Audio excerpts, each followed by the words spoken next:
સમાચારમાં આગળ વાત કરીએ પાલનપુરથી તો પાલનપુર શહેરના આનંદધામ ખાતે ભાજપના નવનિયુક્ત નગરસેવકોના સન્માન સમારંભ સંતો મહંતોની પ્રવૃત્તિ પવિત્ર ઉપસ્થિતિમાં યોજાયો હતો।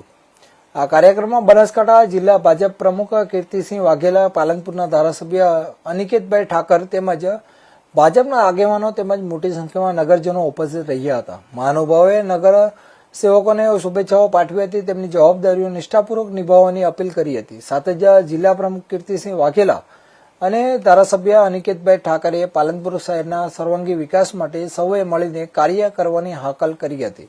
તેમણે જણાવ્યું હતું કે જનતાના વિશ્વાસને સાકાર કરવા માટે વિકાસલક્ષી કામોને વધુ વેગ આપવામાં આવશે। સમગ્ર કાર્યક્રમ ધાર્મિક અને ઉત્સાહભર્યા માહોલમાં સંપન્ન થયો હતો। આ પ્રસંગે મહામંડલેશ્વર સ્વામી રાજેન્દ્રગીરી મગરવાડા માણબીદ્ર વીર મંદિરના મહંત વિજય સ્વામીજી મહારાજ તેમજ હાથીદા દયાલપુરી બાપુ તેમજ મોટી સંખ્યામાં લોકો ઉપસ્થિત રહ્યા હતા।